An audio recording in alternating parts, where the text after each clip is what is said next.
Alright, Gar, what have you got cooked up for me this time? Some sort of Pepe Sylvia newspaper gallery, some sort of interconnected plan, some sort of new stage play, I don't fucking know. Yeah, I just came to sit down and talk about tokusatsu shows. What, you want me to throw a stick every time I come on here now? Like a dog? What am I, your dog? Fetch the stick! What? Like you would throw a stick for a dog to fetch. The dog doesn't throw the stick. But instead it's shtick, as in the routine. What if I could teach my dog to cue the roll call? We are live! Mike! Zenkaiger! Connect! Loading. Broadcast! Tempered Zeal! Bluecaster, Super Ichi! Loud and impulsive! Greycaster, late! Illuminating the Tokuverse, Goldcaster Garza. A spark of courage, the power of dreams. Orange Caster, Global Soft Perka. Broadcasting hundreds of opinions across the world! Radio Sentai Castranger!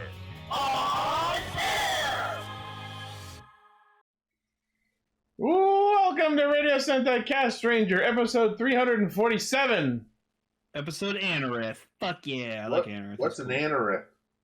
I don't know, what's Anna with you? That was awful. That was great. I'm not gonna lie.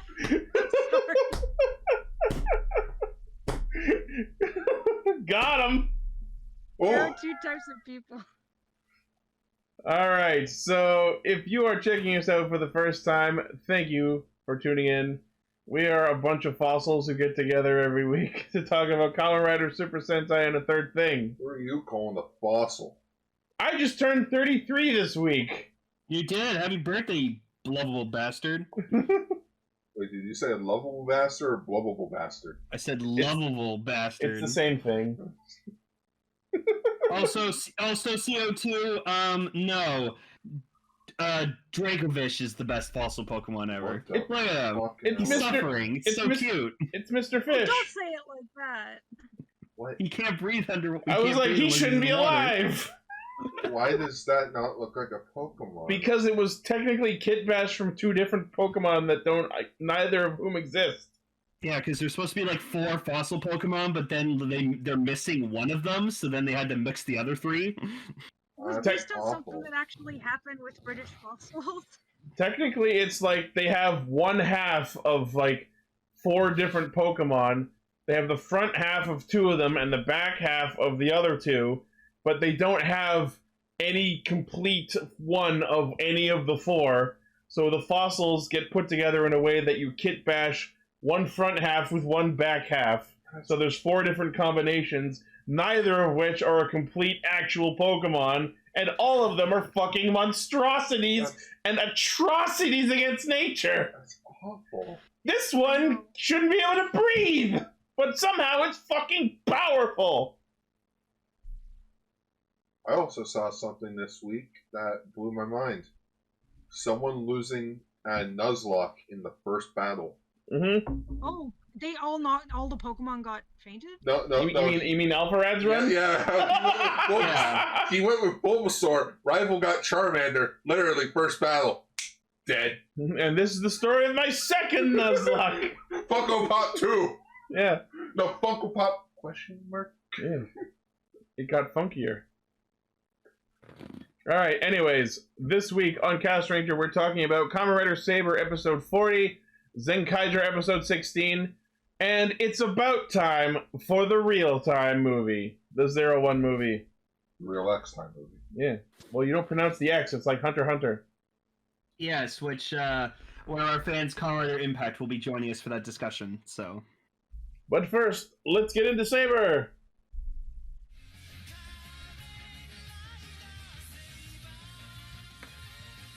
Starts with flying tassel. Let me immediately call out the grave sin that this episode committed. this is the first time since his whole emo bullshit that we see Kento fight as Kamen Rider Espada, and they undercut his henshin? They don't focus on it? Actually, let's rewind that a bit. They do the whole, like, sorry. No, you first. They do the whole, like, weird thing where they have, I know that this is later, but where they, instead of having the three of them transform together and fight, they have them grant their power to the main character to represent their bond instead of actually letting them do anything. No, they do henshin and fight. They get mind taken over for a while. Yeah, that's true. I'm talking about that part. But when the three of them henshin together, instead of letting Kento have a moment to become Espada again in a more ceremonious way, because and I'm pissed. Because when was the last time he turned to Espada? Episode 12. Right? So you think they would try to hype up this moment of Kento's finally back as Espada? It's been 28 episodes! You didn't think this should be a bigger deal? Nope. Who the fuck directed this? You know what though? You know what kind of like I was thinking about after I watched this episode? He hands like Yuri Kuriyami, he's like, this is like my father's like legacy or whatever like that. Hold on to it. And I was just sitting there thinking like, man, I kind of just want Kento to be fucking Caliber for the rest of the series, just to like honor his dad. So I'm like, fuck. Yeah, now I guess there just isn't Caliber anymore. No, I mean they're finally doing the thing with the sword that they should have done, just not use it. Yeah. He didn't rate Ishida. The sword still exists, so I guess there could still be a Caliber at some point in history, but... What if we start the campaign to have maybe Caliber? Oh, God. I thought for a moment you said maybe Caliber, like maybe Caliber, rather than maybe Caliber. Everyone wanted May to be Espada. Let's have her be Caliber now. Let's let her have the nightmare visions. Oh god, she couldn't. She died from the shock of those. Fucking probably. But yeah, no. So Yuri able to take it better than anyone else because of her optimism. Yeah. All right. So apologies for cutting ahead. The episode opens with something we also haven't heard in a long time. Bon lecture. That's stupid. Yep. We missed that. I did. I kind of did. I do not miss it because it's trying to pretend that the last 13 or so episodes didn't happen. We're trying to go back to the norm. We have Kento as Espada again. We have all the riders teaming up together. It's like if nothing happened in the last entire middle chunk of the show. It's them trying to get some sense of normalcy back while fighting a new villain. But it shouldn't be. Bone Lecture needs to die. You just can't be that high school friend that shows up a few years after college and pretend that everything's still hunky-dory. Wow. But they're all like, dude, we've all moved on by now. Stop. That's like a weirdly specific comparison. One lecture needs to die was not the hot take I was expecting to hear tonight. No.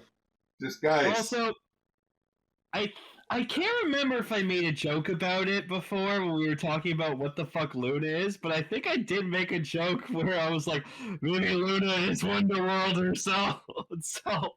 And she is. She's the physical manifestation of Underworld. I love how underplayed that is in this episode.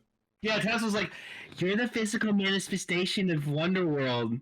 Yeah. What I didn't get, what really surprised me was like Luna was apparently unaware that she had any sort of significance. She was unaware that her choosing Toma would have all these circumstances. What was new was, or sort of new, maybe not entirely, but Tassel goes into detail about how because Toma is the one chosen by her, he will gain all these powers. We knew that part, but I don't think they were very clear on the fact that Toma will be basically trapped in Wonderworld. Because when they said he was going to disappear, we all assumed he just meant he was going to... When he die, yeah. But no, apparently this just means he's going to be forced to exist only in Wonderworld. But I just... It's not as bad. Yeah, but I just hate how so underplayed that is in this episode. It's like you think something like that would be like a big, oh shit moment. I feel like we're gonna get, in the next episode or so, Tassel talks about all this to the other characters, and that's when it'll be a bigger deal. That's the next episode when he finally explains what the hell's going on. Yeah. I found it really sweet though that like Luna was just like, I mean, I want to be with Toma, but I also don't want his friends to be sad either. And I was like, oh, that's so sweet. I don't want his friends to be sad.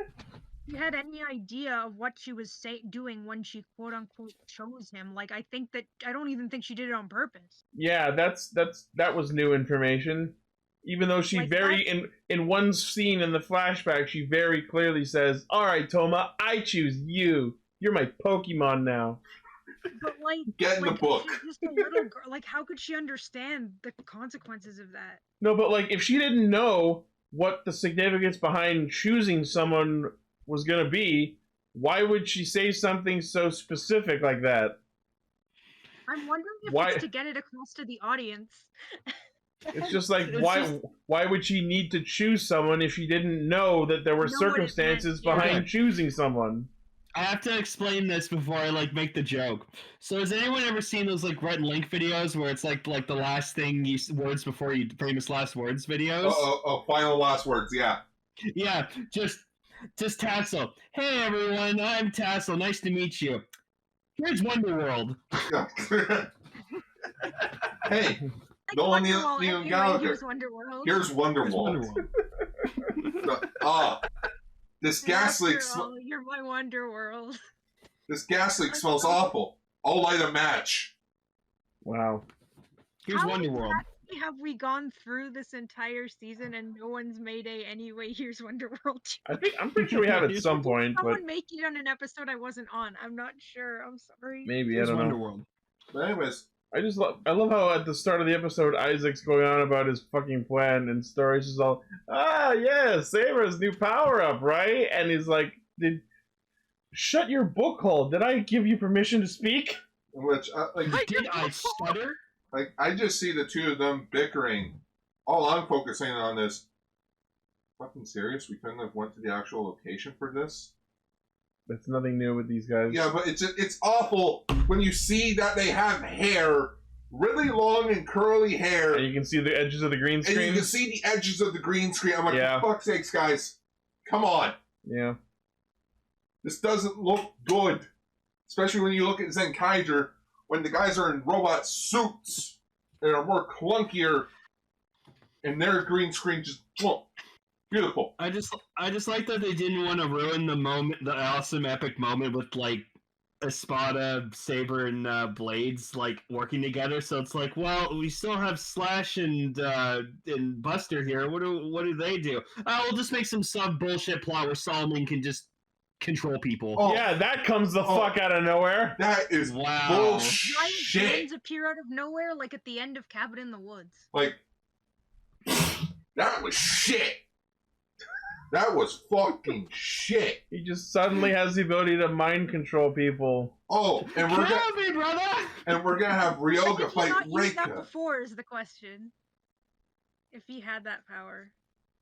One teeny tiny problem with having Ryoga fight Reika. Why should we give a fuck? Why should we care about characters who we don't even know?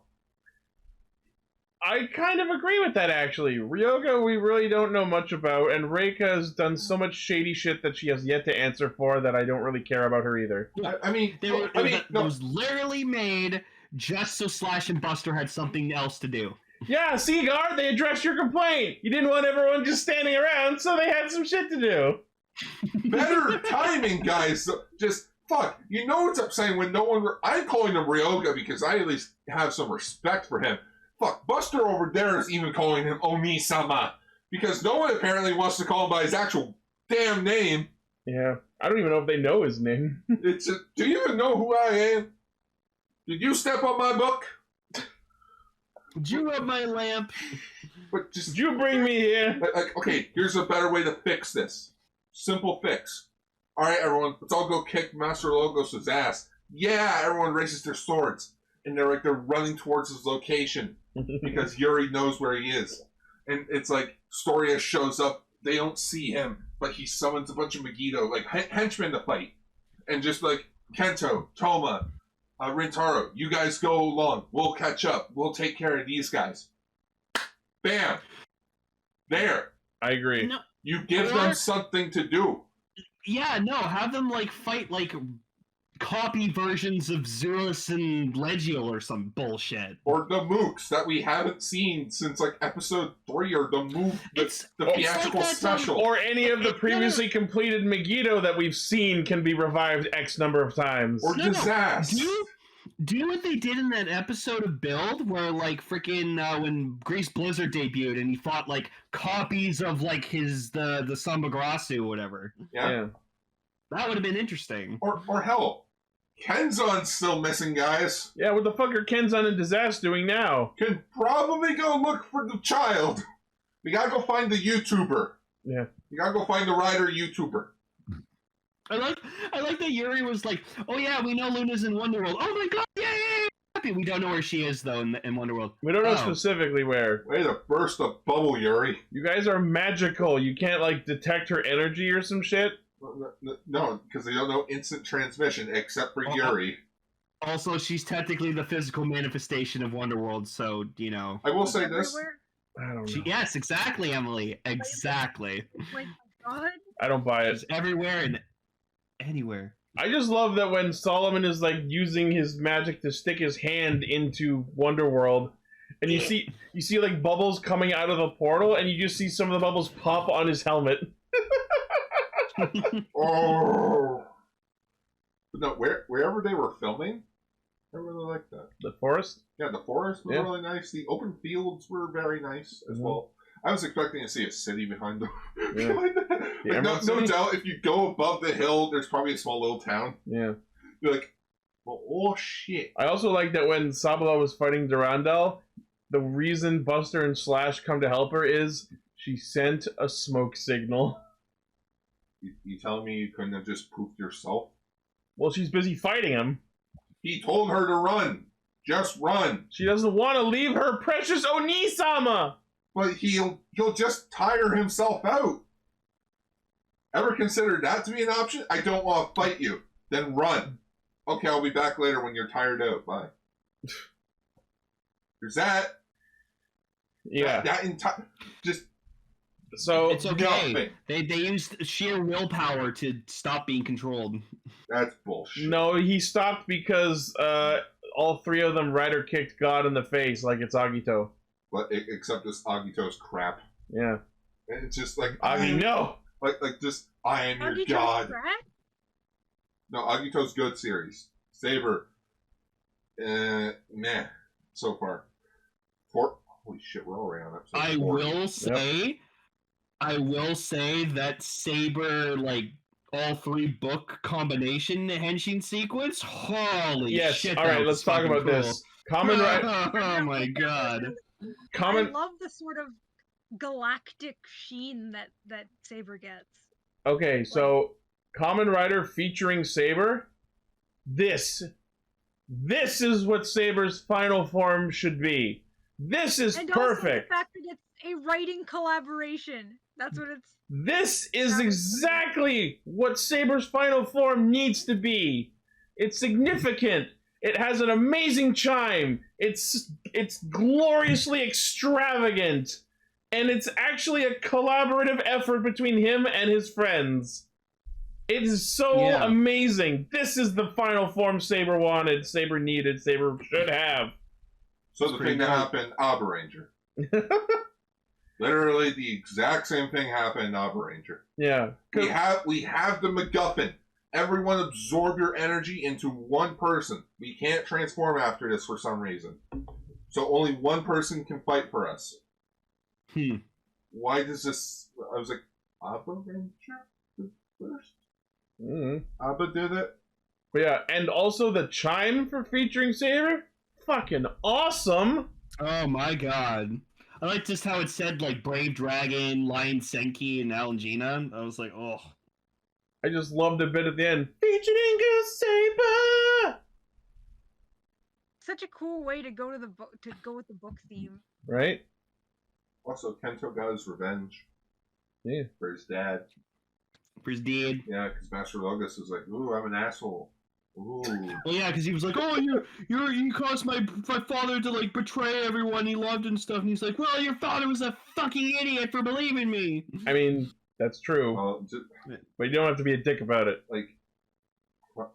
Just throughout the entire episode with Master Logos, I only have 2 words for him. Two simple words that everyone can probably say along.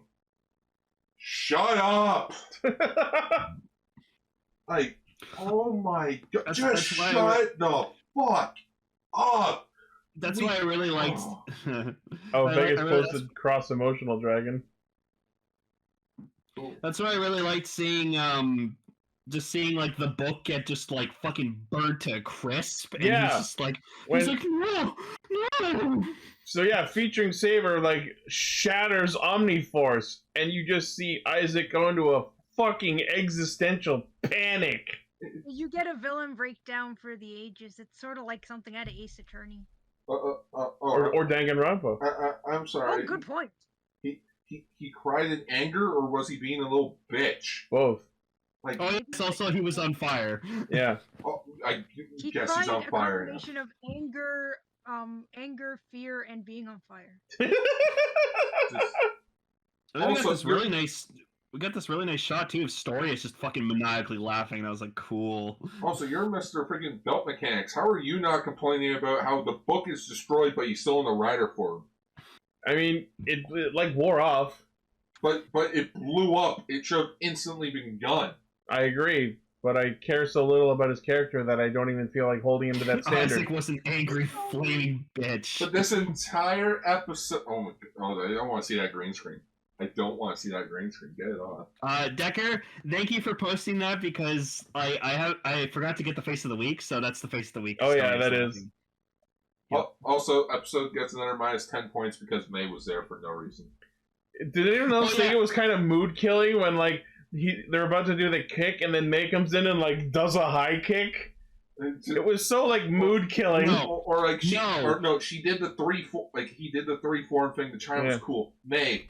Woo! That's different. Very good. No, but they did the Three Musketeers thing, and she just comes in with a fucking branch. She's like, "Don't forget me," and I'm like, "May, you fucking poser!" But fuck off.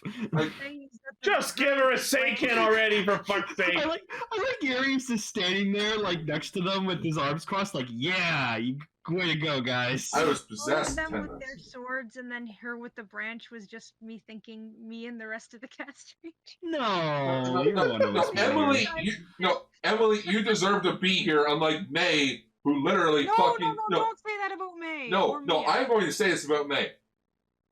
Half of her scenes mean nothing. I hate to say this. She's probably a sweet person in real life. I just fucking hate how this show is just like, she's the female protagonist, or she's the female lead. She does absolutely nothing except get her ass beaten or just stands around when there's honestly no other purpose for it. She has had, I will say she has had some moments, but they've been so few and far between that it's hard to call it significant.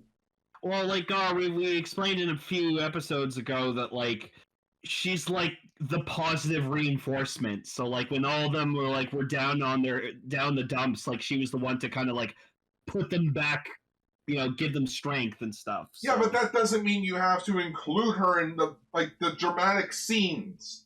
Well, it's because when they made the promise, she was like, "Oh, I'm there too." So she's just trying to. Every time they talked about that, she shoved herself in forcibly. They never actually agreed to that, I think.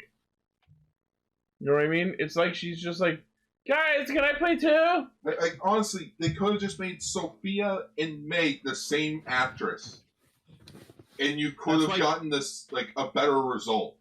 That's why Kiriko from Bleach from Drive, is still the best female lead and writer in my opinion. Like I can't believe I'm saying this as well. Freaking Ghost, or not Ghost, X-Aid was a good example. Poppy had a human disguise, but she was also a what's a thing? Bugster. A Bugster. You could have done the same thing with May. May could have been Sophia, but she to go out into the real world, she transforms herself into May. Yeah, and the whole like, Sophia has to stay there to maintain the barrier. They could have come up with a way around that. It's like, just the book. We'll just I flip this switch and then the barrier will stay up and I can leave. Like everything could be about book. 3 years ago. Jesus. I don't know how that was 3 years ago, but it was. There's my favorite example of a useful female lead, Misora from Build. She had so much to do. Yeah, because she actually contributed. I'm sorry to bring up Ghost again, but I actually think Akari was awesome. So she was important. She was there. She had her moments. The Ghostbuster of the group. She had more moments than May has. Yeah. Like May has been all over the place. At one point she could be very serious and understanding. Other points she could be fully Looney Tunes-esque, like comic relief. I can legitimately only think of 2 instances where she was genuinely useful. The one with the fucking snake Megiddo at the start of the show, and the one with the cat where she became the cat Megiddo and she helped inspire Rintaro. Those are the only 2 times I can think of. Also keep in mind, she has a professional job. Why is she not going to that job? I mean, she is. We did see that a few times. To be fair, we don't know how much time goes by in these fucking shows. Yeah, but you can at least address it just, where's May? May's at her real job. You know, the thing that I should actually also be doing, but I'm here helping you guys. I don't know, I feel like the end of the world's fucking more important than your job. Alright, anyways, so featuring Saber gives Solomon a right proper shit kicking, and then we see Isaak stumble into some random cave. How does he escape? How does he escape? They literally boot him down. Omni book is destroyed. I guess they just let him crawl away because if they saw that the book was destroyed, they figure, he's not a threat anymore. Bullshit, because we saw him de-transform and be able to possess people. I'm just sad we won't see, like, what Kamen Rider Solomon was supposed to really be, because that was, like, what, like 2/3 of the actual power? The power to mind control was clearly something based on the Omniforce power. And then, since the book was destroyed, they figured he was no longer a threat to anyone. So he crawls back into the cave, and then somehow the book reforms itself. That I didn't really feel was justified. And then Storius needs it. And then Storius walks in and pulls a gremlin, exactly as I predicted forever ago. And just Thanos dusts Isaak. Yeah, no. It was so fucking instantaneous of how just quickly he just killed him. And I was like, oh, fuck. Oh, wow. I feel so stupid. And then he walks out of the cave through the mist with a brand new outfit on and a new voice. I feel so stupid.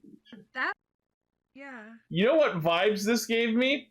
Anyone who hasn't finished Mass Effect 3, skip ahead a bit. You know at the end with the catalyst, if you choose to reject the choices or you shoot the child, and he just drops the kid voice and you just hear him go, "So be it." That was the energy I got from hearing Storius walk out with his new voice.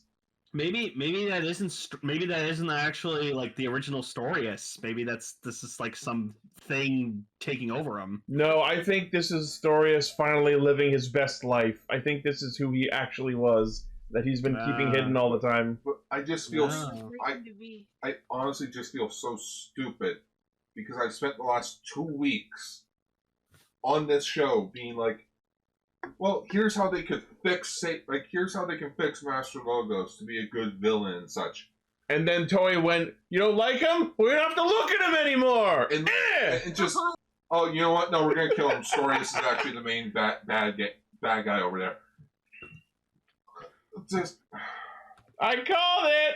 We all called it. We all knew it was gonna happen. They pulled a gremlin again. Yep. Yeah, but at least with Gremlin, it was literally out of nowhere. It's literally wizards over here, wise man's over here. They're having a fight. They just rider kicked each other, and they're just like, "Give up, never." Dun-na, dun-na, dun-na.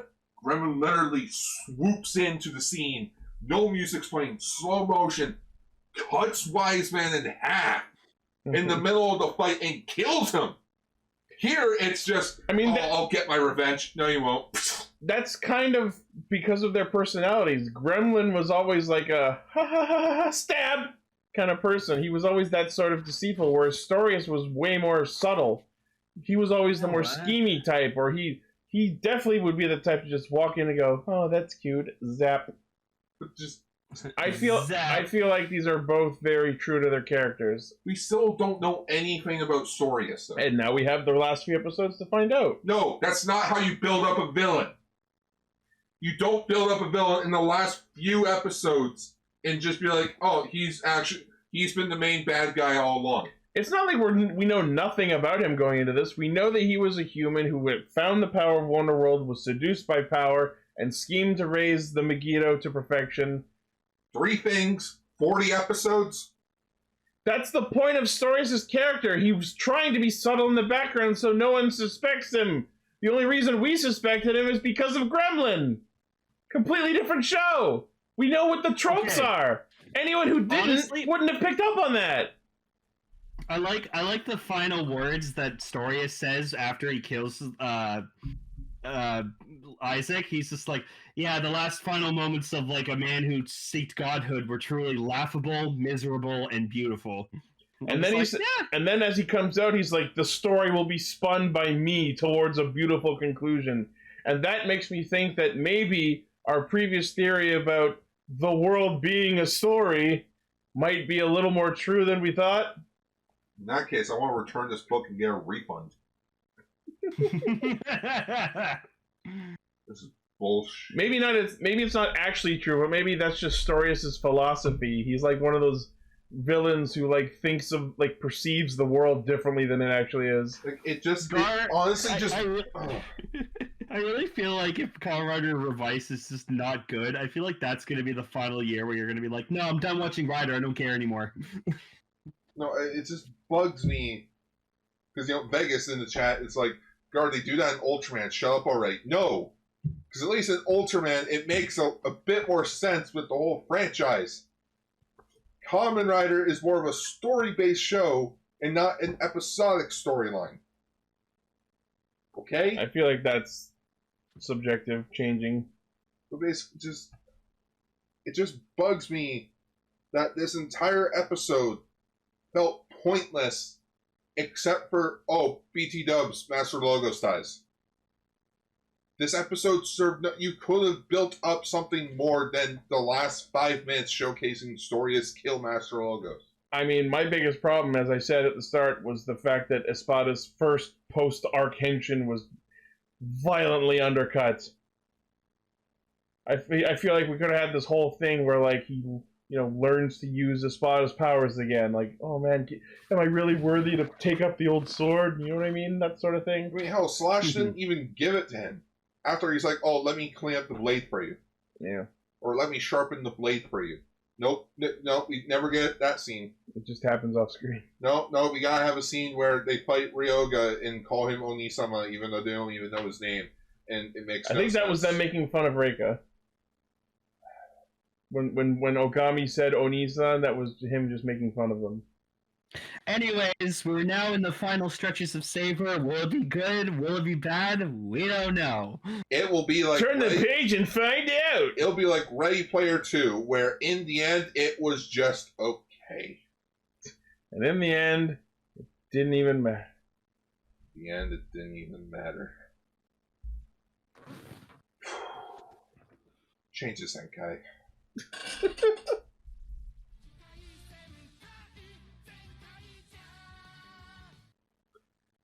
I have no problems admitting this episode was fucking great. Oh, it was fantastic. I fucking loved every single second of it. This is a perfect example of how you do a Sentai episode. Last week's episode, just with the retro guy, like, watching that. Ellie, what'd you think of the monkey song? Oh my god, you should have seen me. I died. Apparently, Card was telling me last week, apparently that was Jackie Chan singing that song. So this episode is about Magnet World. True, or is that fake? What? Monkey? Jackie Chan? No, the fact that Jackie Chan was singing it. That was Jackie Chan. Oh my god, really? You look it up. Jackie Chan, Cunning Monkey. Cunning Monkey. It's a song. It's like Cold Jail Night. Oh my god. Cold Jail Night is still somehow funnier, but I don't know why. Yeah. It's the fact that that's an actual song someone sang at karaoke. Anyway, I'm sorry, this is not the episode that matters. Right So anyways. Magnet World, or rather Jishaku World. That is the pronunciation. What's with the Robotnik mustache? No! You know what? This was actually a super clever monster design! They made him a fucking shogun! They made him a samurai! They made him Tactimon! Yeah, no, this monster was fucking dope looking. The fucking Kabuto horns were a magnet, and he had a north magnet sword and a south magnet sword! That's fucking genius! I just love it though. What an effective design! Oh, good joke, Kid. You did good. I like how it actually showed the magnetic field when he attacked sometimes. Yeah. The whole map in the background. So, okay, I need to address this because this kind of bothers me a little bit. So, we're to believe apparently that Stacy's mother is supposedly Kaido's grandmother. No, guys. I think it's just that she reminds her. Yes. My theory is that Yachan reminds Stacy of his mom because it's Kaito's mom, and she's her daughter. I already told you, his grandmother is, his dad is the son to the grandmother. Yeah. I've gone cross-eyed. What? Kaito's parents. His grandma. It's his dad's mom.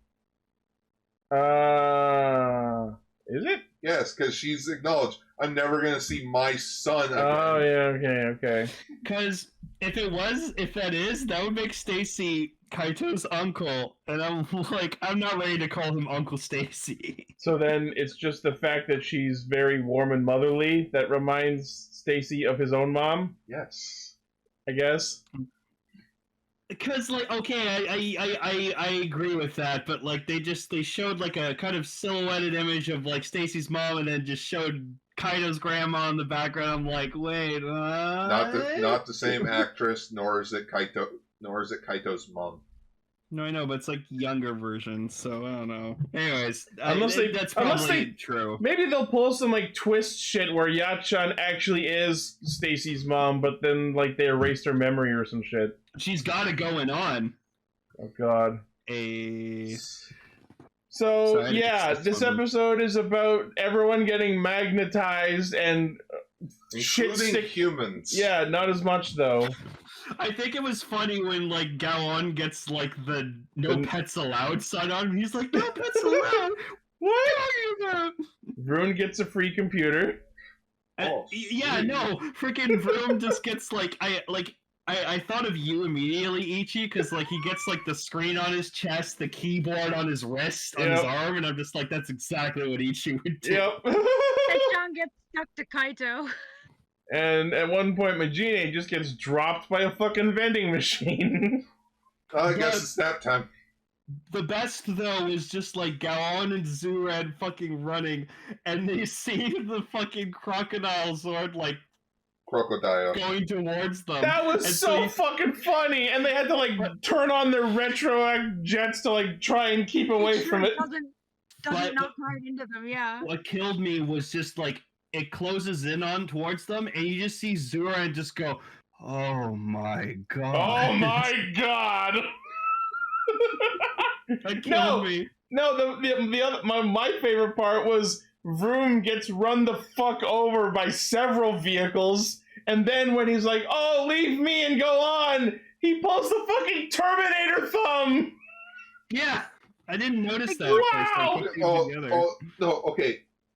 You know how I was just complaining about shitty CGI or shitty green screen in Saber? Here in Zenkaiger, you have perfectly good rotoscoping vehicles being pulled along as they're running. Yep.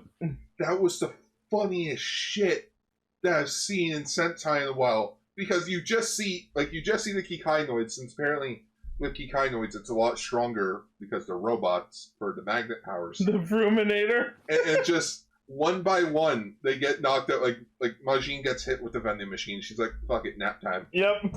And like it cuts to like a scene with Zox Satoshi and Kaito, but then it cuts back to the Kikainoids. You see them run across this road, and then you just see a truck just chasing after them. I'm like, oh my god! And what are they doing? Bro, don't you turn into a dump truck? Yeah? Don't you feel, I don't know, pathetic when you're being chased by a car? You're getting crushed by a fucking semi? Yeah. It's just like, fucking serious? We're joking about this? And like, are we making dick jokes about vehicle class? They freaking parkour over a car that's coming towards them. They're like, oh no. It's like, oh god. I also like as we keep going along in this show, we see more and more true to the fact that the bird's the main villain. Oh yeah, absolutely. Oh, forget it's like I've noticed. Good birdie, you fucked up, but good birdie. Well, no, it's like wait, what the fuck? It's like wait a minute, he failed. Why is he getting praise? Because I at least tried, you morons. Yeah, I'll be here to clean up if you guys fuck up again. Hey, I'm gonna send some mutiny. I'm just impressed that even when their changers were magnetized to each other, everybody was able to pull off the fucking henshin. Oh, but yeah. They still like, couldn't shoot Stop straight. sticking to their changers, yeah. Yep, that was funny. Oh, man. I wanted so bad for like an actual stock sequence henshin, but do you just see them all stuck to each other? Okay, that would be pretty funny. Also, you know what, Lane? I want to bring up something, because I noticed something in this episode. Uh-huh. Okay, you know how we mentioned the big bad Barkarwas? Bokawas. Yeah, Bokawas. Handwall. Yeah, he's a wall. Handwall.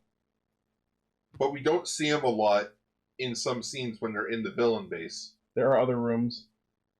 But here's what I'm thinking. Could he possibly transform into something bigger?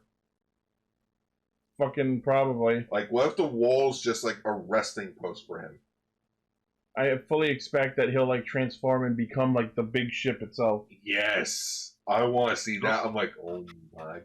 It's like the mothership in Rogue Galaxy. Or they'll do the opposite and he'll like transform and like have a body and come out of the wall.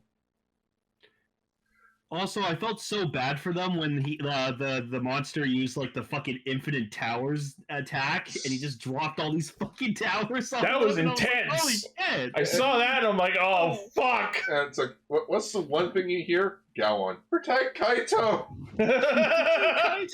We can handle this. Protect the squishy. Yeah, protect the squish. Hey, how do you know that's what people call humans and Transformers? That's just a gaming term. Protect the squishies. It's just yo. Hi, Zox.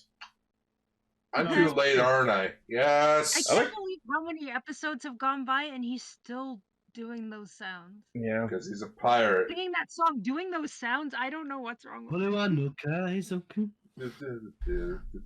They get back to the shack and they see stays Toshi. I still am questioning how the fuck they made it back. It's possible that... How do they get out of that pile of the tower rubble? Every time they shoot it, it just comes back. You just gotta pull hard enough. Yeah, or what Thunderbreaster said, they ran for it. How? But anyways, they meet Satoshi, okay, Stacy. It's so fucking dumb how the reason the name Satoshi gets put up is because Yatsude mishears them say Stacy. Stacy, Satoshi? Yes, that's who I am. Yeah, so like, Kaido asks for his help, and so like Stacy goes up to the monster, and he's just like, "Oh, they found out what your weakness is. You should go take care of them now. So like they'll have to deal with that." And then he's like, "Oh my god, you're right." And then just the funniest shit ever, they like can't defeat him, and so then Gowan and fucking Suran just are like, "Well, yeah, all right, we'll bring the things to you." Ship. Yeah, and it just causes him to immediately just like stop them being magnetized. And like, then the ship just goes fucking flying. Yeets! And the best part is that's not the only time it does that. Because after they defeat him and they grow giant, they form Tukayo Riki, and the monster goes, nope, repel, boom! That they can't attach to each other and combine, which makes me wonder, does that mean that their combinations were magnetically driven this whole time? I guess we can say yes. There's no magnets on the toy. No, there are magnets in the heads of the toy, so yes. There you go. What I thought was bullshit is that Kaido uses the fucking 5-man gear, and it's like, oh, why is he smart? Oh, he's using 5 Red's like physics knowledge, and I was like, no. The powers can't have to tie into the ranger form, not the fucking person. The gear gives them the power of physics knowledge. Guys, they're teachers. But they were teachers before they were rangers, Gar, so that's not included in the power set. No, they use their scientific knowledge to build the power set. That's hilarious and stupid at the same time. He's a high school teacher. Also, I love Juran. He's just like, alright, I breathe fire. Yeah, where did that come from? Did they ever do that before? Episode 1. Oh. Remember when he propelled himself with the fire? So they find out he's weak to heat, so so Zox uses like the samurai form, and then Juran uses like his fire technique, but then he also like sets Gowan's claw on fire so they can have like triple fire attacks, and I was like, that was smart. That's neat. That's funny. Yeah, and I love that after sending Tukayo flying, he magnetically undoes the Megazord combinations too. So yeah, they like magnetically undo the Megazord, and then their response is, all right, well, if we're gonna be repelled from each other, then we'll just surround him and repel Zuran back and forth at him. Like this. That's super clever, actually. They just end up all being like cuddled around him, just. And then like, all right, reverse, and then they. Wait, this is a problem too. And then they all do their Hisatsus at once, and you can't hear what any of them are saying. Just the monster's like, funny. Wait, which one got me? Oh yeah, Setchan was stuck to Kaito's stomach. That was hilarious, especially when he like bowed to Stacy, and Setchan's like, I can't fucking breathe! You're a robot! You don't breathe! Alright. Do you guys breathe underwater? Oh, sure. Let's breathe. And I like that Gege knows what Stacy did, but he's keeping the secret. I know what you did, Squawk. I know what you did last episode. Hey, I was watching during the commercial break. I saw what you did, motherfucker. Squawk. I heard what you said. Just every sentence ends with Squawk. Yeah. Just, well, I'm good, Squawk. But of course, as the episode ends, Yachen figures out what Stacy's deal is, but she's okay with it. Well, no, Yachen doesn't find out that Satoshi's Stacy, but Kaito's the story. Just treat him positively. Mm. Give him ice cream next time he's here. It's on me. You don't pay. Good point, Grandma. Just. So next week's episode is about a haunted house and Zeron being invisible. Because Zeron was busy I love that. Senki. They mention he's invisible, and then like they show like a group shot, and they do like point like a red arrow going like he's here. And they've got half the Megazord. I can't wait to see that in action. They actually used the toy for that shot. Wow. If anyone was... Wasn't her birthday like a few months ago? That was her half birthday. So we gave her half of things. Here's half of Zenkaiger. I was sort of just curious to see what half of Zenkaiger would look like. Yeah. Man, I stretched that up for a joke. Yeah. And speaking of stretching things out, we should move on to our last topic. Woo! Featured topic. Alright, so we are talking about the 01 movie, Real Time. What Impact? Oh yes, and Impact is joining us for this discussion. Boop. Yes, being the huge 01 lover that he is. He's got Eden as his profile pic right now. He does. Hello, are you there, sir? Cool nerds. What was that? He said, "What's up, you wonderful What's nerds?" up, cool nerds? Oh, cool nerds. You're too Oh, kind, you sir. must be talking about someone else. I'm Yeah, he's talking about happy me, to be on Gargoyles. here. So yes, the 01 real-time movie. I'm just gonna say this right now. I did not expect this movie to be an hour and 20 fucking minutes. It's a movie. The proper movie. But lately, Rider movies have been like fucking like 45, 50-minute things. But an hour and 20 minutes? That's because they weren't like the movie. Well, Lane, think of it this way. Most summer movies that we've been watching are also double billed with, Super Sentai movies that are half an hour long. Yeah. Here, due to, the Crush Card virus. Yes, the Crush 40 virus. The Crush 40 virus. Because, live and learn from that, man. Wow. Don't worry, we can all be heroes afterwards. After the city escaped, he didn't sing that song. Shit. Yeah.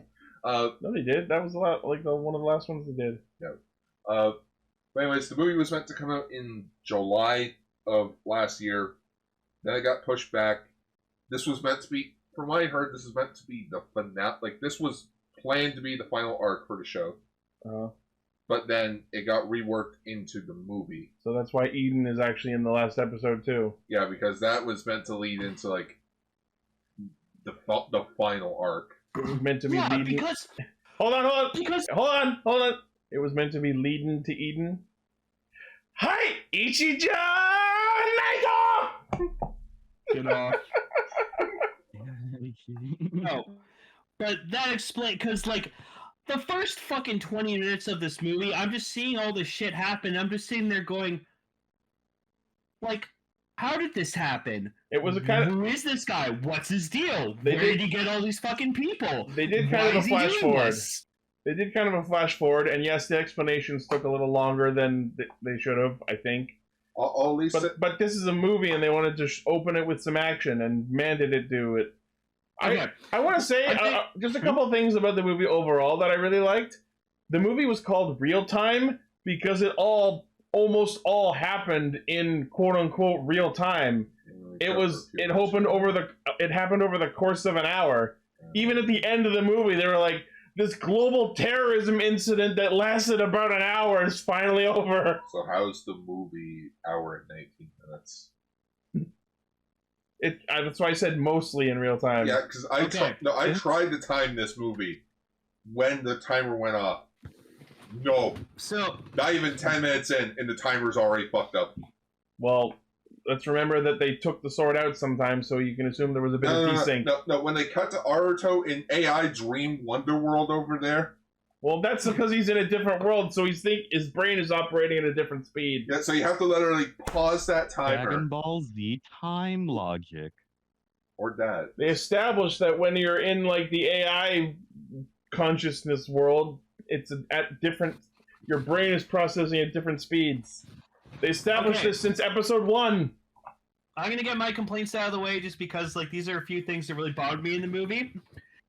First thing, they were fucking super lazy because this like fucking thing that's supposed to destroy the world within an hour, it's just a fucking 1000-jacker. No, but they explained that because of that one dude who diverted Zaya technology to them.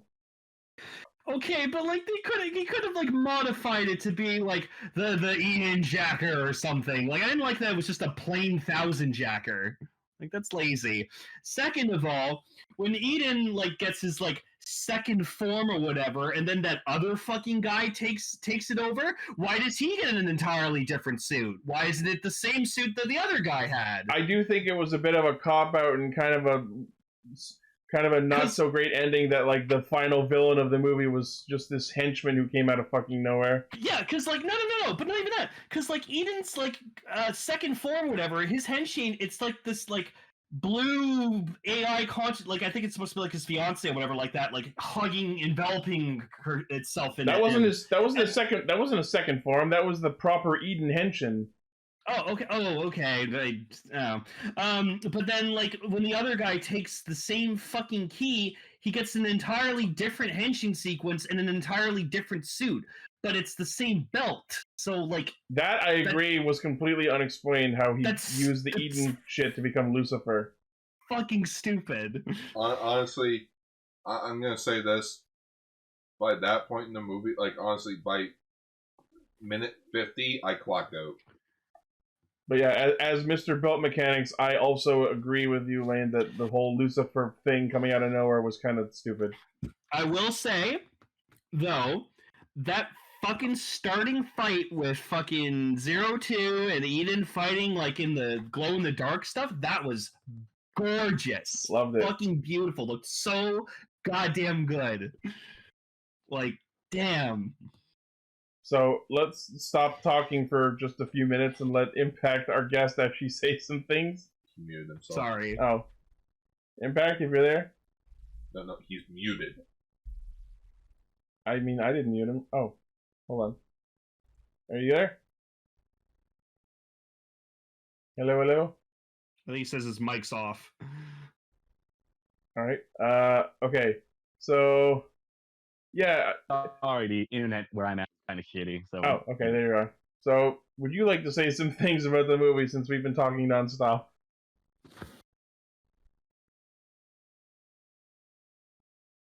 Yes, no? Hello?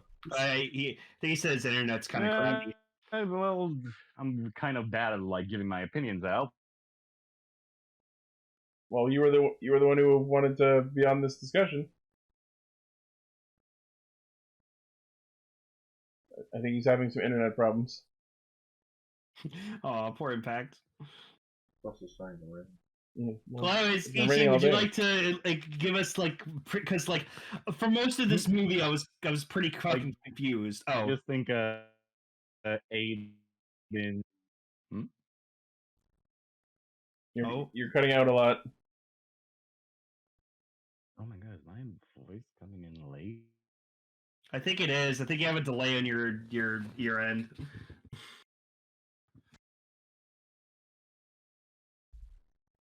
All right. Well. Okay, hang on. Time out for a second. Impact, is it okay if like you just forgo this for now, just because like you're having delays and stuff? And he left the chat. Yeah. Yeah. Well, in fact, if you're listening to the YouTube version, you can just post your thoughts in a comment. Okay, so what were you saying, Lane, that I should say?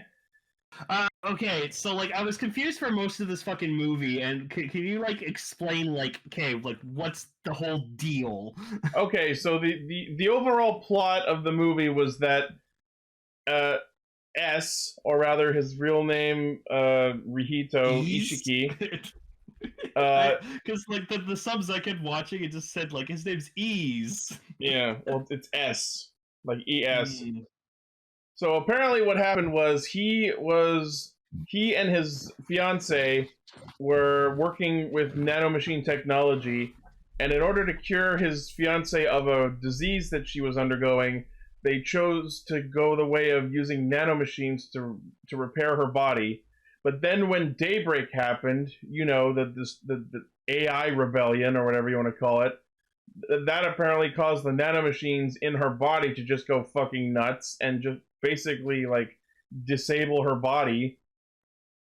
So S apparently decided to take her brain, put it in a robot, and put her into a digi-world so that he could preserve her consciousness.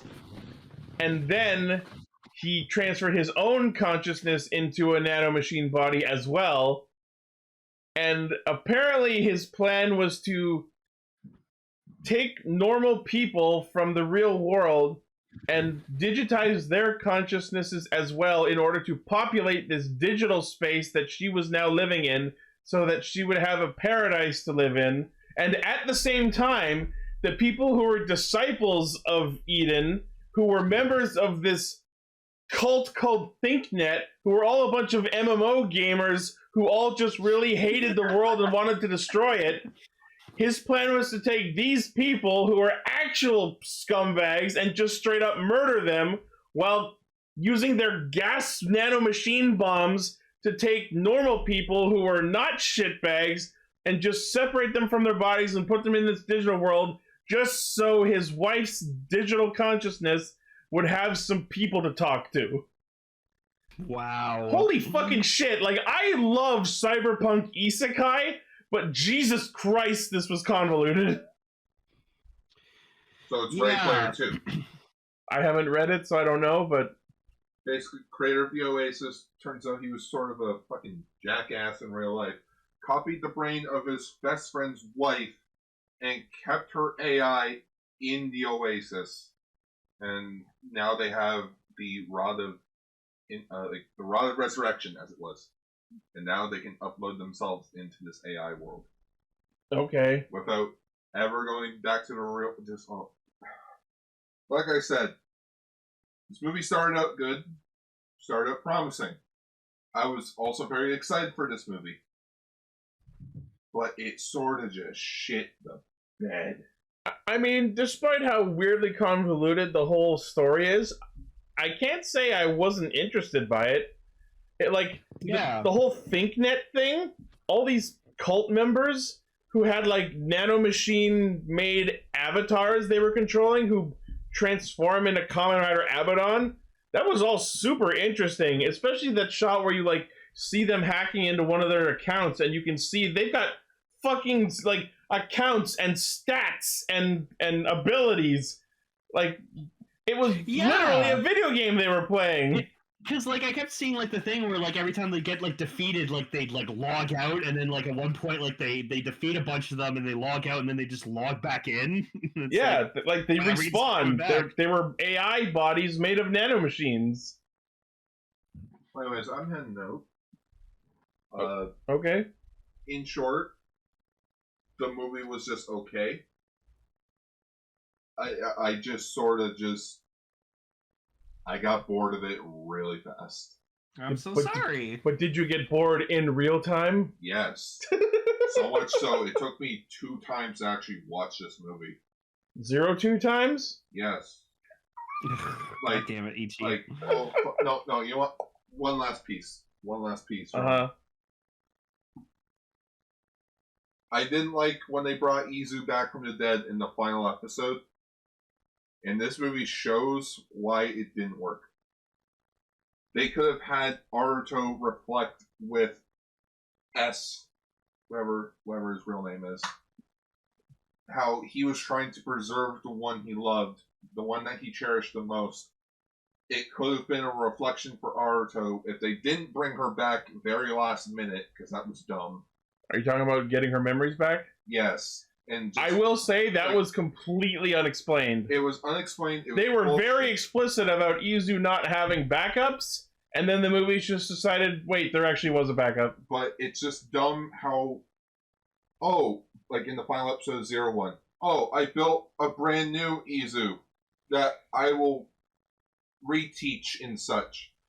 But I mean, that is very within the realm of possibility for the show. They are robots. It's sort of just Aruto. That's not a smart thing to do. We're getting there, Jerry. But basically, yeah, action was good. Other news: water is wet. As I'll about to find out in like a minute.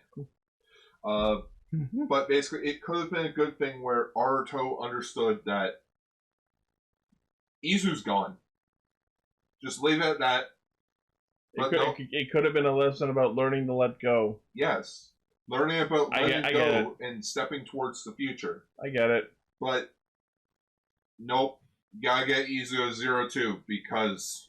Let me just get this out of the way, too. Because... I don't like Izu as 02. Her in that suit with her hand pose, so fucking awkward. One of the weirdest part of all, that's Valkyrie's suit actor. I fucking hated seeing like Az or whatever like that showing up, and she's in this weird fucking like goth funeral like outfit, and just the whole time she just has her right arm fucking up in that fucking pose, and I'm like, stop doing that. And then they almost upskirt her at one point. I don't like Az either. And there was no resolution with her. She just walks in and goes, "Is Arc back?" Fucking maybe, and that's it. She's gone. Rest of the movie. See you in the Metsubo Jinrai movie. So long, losers. Yeah, pretty much. Because it's like, where does it go? Nowhere. That's terrible writing. Because why aren't you shouldn't. Writer's tip: Never sequel bait unless you are confirmed you're getting a sequel. Maybe it was confirmed. Most likely, because it's fucking Kamen Rider. Of course, they're gonna jerk it off for freaking as much as V Cinemas as they are. Oh, God. But just, oh. I will say, I wanted to like this movie. I wanted to. Okay, well, okay. This is the thing I wanted to get into quickly, Gar, because I want to hear your opinions on this. The movie was shot pretty fucking well. Yes, I'll say, guy who directed it also did the first episode 01, which I consider to be like the best episode 01 ever.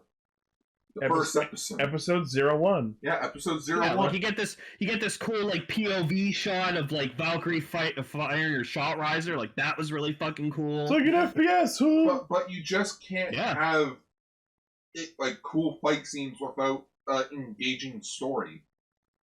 I think it was engaging. I just think it was overly convoluted. It's over because everything's everything is explained after I stopped giving a shit. Okay, well, I stopped caring at 50 minutes, and everything's explained in the last 30 minutes. I mean, yeah, it's supposed to be like a mystery until they reveal it. Because it's Kamen Rider, it's for kids. Because it fakes out as like, oh, they're using these bombs to kill people, and everyone who gets hit is now in hell. But then it just gets flips on its head. It's a digital consciousness space, and everyone who got sent there was actually the good people. But Gar, the fighting. I like that twist. No, but the fighting in this movie wasn't pointless because these characters that we've known throughout this entire series, they're comrades. Let me finish. They're the defenders of this city and stuff like that, this country. And so when this whole army of fucking Kamen Riders comes in and attack, they're the ones to protect the people, and they're fighting to defend this city from whatever fucking evil this is. So it was not pointless. And I never said the fight scenes were pointless. I'm saying you can have good action, but you need to have an engaging story to go along with it. I think a good story is them defending the city from an army. It's a scenario, not a story. That's the thing. I guess so. But it's in this building. Why the fuck have we never addressed this one building in the entire show? That was stupid. That was really stupid. Oh, Jin's back, even though for some reason again. Oh, let's have a quick comedy scene with three of the Oh my god. Oh, we gotta talk about that. I'm gonna say this. No, I'm gonna say this right the fuck now. They did not need to have the guy be butt naked. No. That was so hilariously unnecessary. And then they just bring in Taro and Bingo and the nurse is all, it's okay, relax. Here's a pressure point to help you relax. And Bingo's just all, we can't negotiate unless you don't talk. You're facing 10 years. Then Taro just comes in, Hooking power! I have infinite abs! And that's what convinces him. The worst though was that the guy's trying to hide his junk, and then when the camera shoots him from behind, he covers his butt from the camera, which means he's showing them his dick. Yeah, and then you can see the vice president look down. Yo, you can see the vice president's assistant actually looking up and down at his dick, being like, "Oh my god, look at his dick! How impressive!" It just. The funniest part is the last scene, the last angle of that shot is a faraway shot, and after he's dropped the plate, so he's not holding it anymore, and then the camera's slowly panning to the side, so it cuts away just before it would have actually shown his dick. You can see a smidge of it. You can kind of see a pixel. But I will agree with you, Ichi. Funniest scene in the movie. Punching. Oh, the fight with the jets, and Fu Henshin's a punching cog, and the chime gets cut off by him getting fucking plowed by a jet fighter. No. It's interesting to know that apparently Kamen Rider Jin Burning Falcon can go fucking Mach 3 or some bullshit. Gorilla! Anyways. And then his grip snaps, and he's all, That was so good. That's it. That. I will say, I liked at first that we see Yui and Vulcan, like they have like masks on to like not get like the stuff in the nano machines.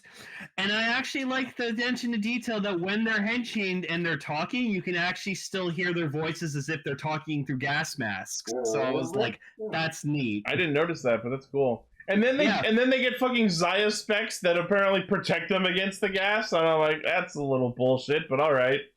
And then and then in a throwaway line, freaking guy's just like, "Oh yeah, I read put on your ability to henshin." That's like, oh, all right, cool. Anyways, real quick regarding the action, I actually thought it was kind of at the same time creepy, gross, but also neat that Eden fought with like crystallized blood.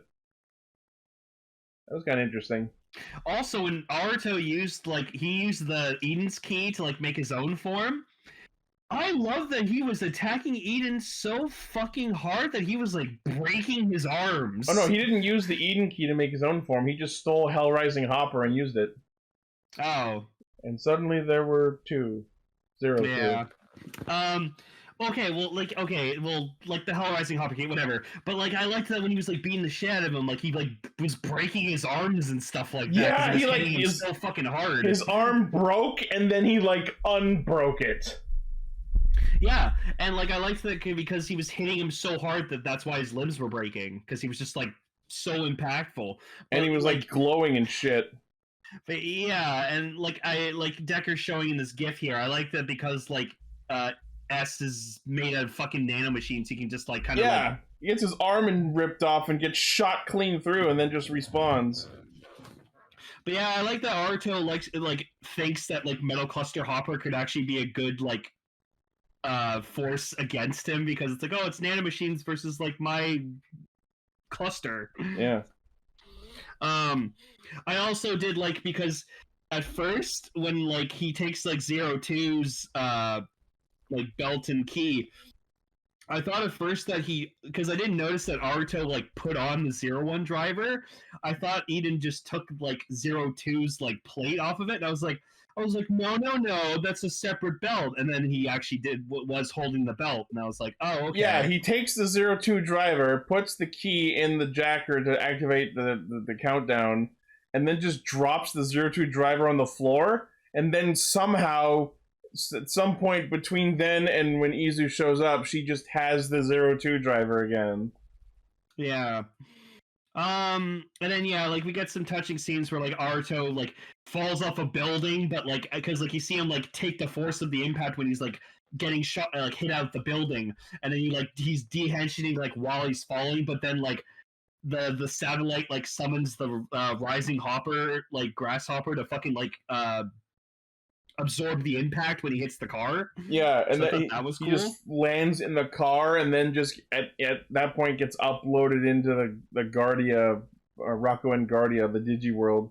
Yeah, and like this, these like nanomachines are also attacking everywhere on the Earth, on the planet. So, like England, New York City is being like attacked by these things. And... yeah, it's a fucking global terrorist attack. Everyone on Earth who is not part of the fucking ThinkNet cult is just being uploaded into Guardia just so his fiance has some people to talk to.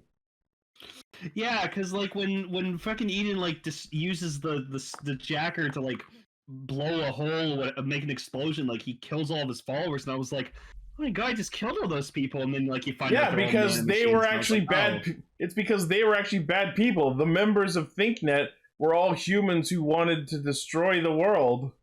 He didn't actually want to destroy the world, or maybe it was kind of unclear about that, because I think the idea was that Guardia was going to replace, or like he was going to put everyone who wasn't part of ThinkNet into Guardia so that they would quote unquote survive by living in this digital world along with his fiance, and anyone who was part of ThinkNet would just straight up die when the Hell Rising key destroyed the world.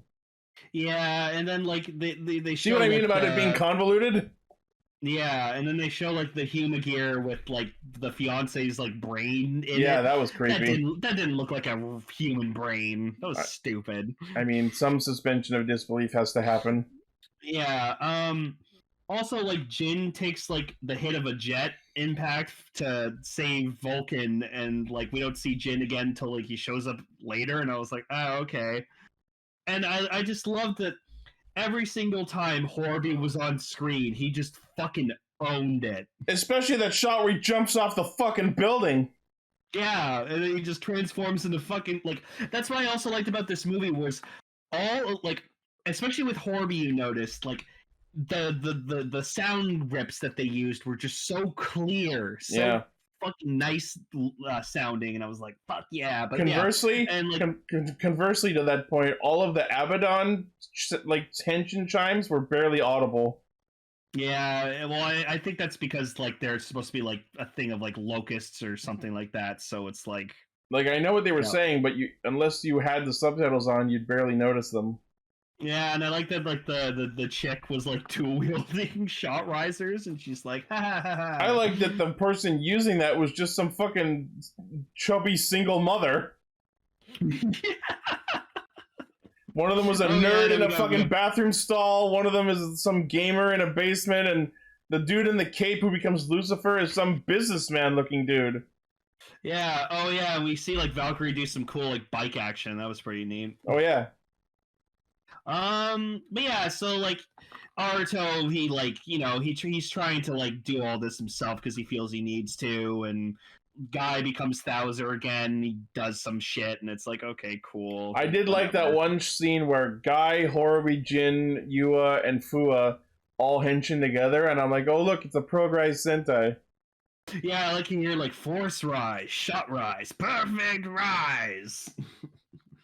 So, but and then yeah, Izu gets her memories back. She becomes 02. And it's fucking. And I guess she like reawakens. I don't know what the term they used for when the AI became fully sentient was. But like, I'll agree with Gar. It's just like don't like he killed her off. Like it makes her death in the show feel like insignificant. Pointless. Yeah, like I get it. She's a robot, and the robots can be rebuilt and stuff. But it's still like you could rebuild a person. But it's not going to be that same person. But you can't tune a fish. Exactly. And so like we in the end we get this like really nice scene where like he says like, oh no, your wife, like she cares about you, she still loves you, she's waiting for you, and he's like, how do you know that? And that's another thing. Your ring. That's another thing I had a slight problem with. So she could have said like that she was there waiting for him, but all she said to him was that she's doing all right. She's okay. And they apparently just extrapolate that as she's in the Digi Church waiting for you. I'm like, that's also a bit of a logic leap, but whatever. It's not the greatest sin this movie's committed. But yeah, Lucifer's fucking henshin, it was just like a copy of 15s. Like, it was just a skeleton. It was this giant skeleton with the skulls just going on his head. The fucking skeleton just noms his face to do the henshin. It was so hilariously dumb. And then, yeah, so because Izu's 02, Aruto goes realizing Hopper, which, like, I don't care if Toei's like, oh, this is what we're doing for Reiro final forms. We're just going to make it look like the base suit. Okay, but make it different. Yeah. Make the color like kind of more like transparent or something like that. Make the eyes blue. Like, at least Cross Saber had some fucking effort put into it. Exactly, and like it is a cool form, but like realizing Hopper is like the laziest fucking rider form I've ever seen. So stupid. Let's talk about Hell Rising Hopper. What a bleak and depressing henshin. Yes, but I don't care for that form because literally it's just a recolored Shining Hopper. That's all it is. It like the suit is a little buffer, I think, but it is just a red Shining Hopper. But the fucking chime that comes out of the key is just so like depressing. Well, yeah, just heaven or hell, it doesn't matter. Hell's energy has destroyed the world. And like, what the fuck is going through his head that he decides, oh, I have to destroy the key. Better fucking use it. I might die, but... See, Decker, I understand, and yes, you're right. 02 is technically the final form, but realizing Hopper should never have fucking existed in the first place. Agreed. Absolutely pointless. But yeah, so like in the end, Eden like reunites with his wife or fiance, who's like she's in a wedding dress, and then they get like married, and they spend the rest of eternity together, and then they blow up. I was gonna say I don't think it was quite eternity. I'm pretty sure that building blew up, so they're probably dead. Yeah. and let's talk about what was supposed to happen. If he digitized everyone and then destroyed the real world, wouldn't that have destroyed the server building too? Maybe it was like the building doesn't get blown up. Because like no, think about it this way. If he wants to keep this digital world, you have to keep like the power source standing. I know, that's why I'm wondering what the fuck was supposed to happen in the way S wanted things to go. Yeah. But yeah, so like that's it. Everyone has like their happy ending. We see fucking Naki like kinda, and then like freaking Aruto like calls for his bike, and then Raiden shows up in a truck with the bike, and it's like, oh, how'd you know I was gonna be here? Oh, fucking Zed told me like 10 minutes before. Yeah, and then when he goes back to fight Eden, and then he fucking blows up the building, so I guess the bike is dead. That's why Aruto walks back to the church or wherever the fuck. So, like, I'm happy Naki and Raiden were in it, but I wish we could have also seen Ikazuchi and Kamen Rider Naki. Yeah, nice. Well, we'll see them in the Metsubo Jinrai movie. I think that's probably why, because it's like, oh, we're getting a Metsubo Jinrai movie. So. I love that after the fight, Guy was like, well, what if you all come to work for me? And they're all just like, nope! Nope. Yeah, like that shot of them doing their Hisats was pretty cool. Like, so like again, this movie, like visually and like with cinematography and like choreography and stuff like that, awesome. Super good. The fight scenes were all good. I still think Izu doesn't work as 02 because look how awkward that looks. Yeah, but I will say this was probably the nicest looking Rider film that I've ever seen. Visually, very stunning, very powerful. Very impressive shit. Like I would never have expected watching this movie that we were gonna get that chase scene with Jin and those jets. I never would have expected to see that. That was pretty cool. So that was pretty cool. But yeah, so I liked it. I thought the story was like cool and interesting. I liked like this whole concept.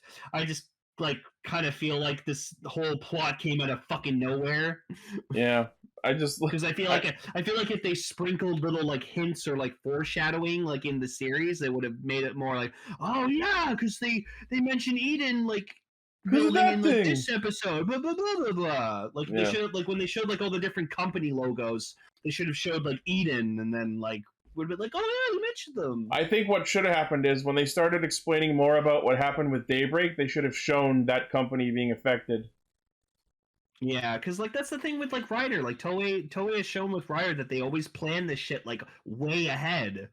Yeah, so... but yeah, I love that. Like at the end, Aruto's still trying to land jokes with Izu, and my brain just went, "Someday my gag will land." Yeah, that was a really funny one where like he's like trying to do a joke with like the fiance, and she like already walks away because he's like doing the punchline too fucking. Long. Aruto-chan, and you've left. Yeah, so like he's trying to do another Aruto joke at the end, and I literally shut off the movie before I could let him finish. I was like, no, I'm not giving you that right to give you that joke. Wow. Yeah. No, I got tired of that shit, man. 0-1-2. That's all it was. It was just him doing punches and going 0-1-2 because there was 0-1 and 0-2. So yeah, this is a really cool movie. I'm really excited for the Metsubo Jinrai film because it'll be nice to kind of get more into those characters that we like barely knew. Yep. Because this is going to give me what I always wanted in 0-1, where I feel like Metsubo Jinrai should have been these 4 fucking people from the very start. We should have also had Raiden and Naki from the very beginning. Yeah. So, yeah. All right. So go watch this movie. Yeah, if you have an hour to spare. If you have an hour and fucking 20 minutes. God damn it, I can't believe it was that long. All right, well, that has been Castranger. Thank you all once again. As always, the primary source for hijinks is castranger.podbean.com, and from there you can find all our shit. You know what it is, but Kikai, Kikai, that thing. Next week we're going to start doing some old Heisei Rider tributes, and so next week is going to be episodes 1 and 2 of Kamen Rider Agito. Ooh, I get to talk about my boy G3. I'm excited about that. G3 is one of my favorite riders of all time because he's a cop rider. And I fucking love him. All right, well, thank you again, everyone, for watching, listening, liking, favoring, sharing, subscribing, and we'll see you next time. Bye. Bye-bye.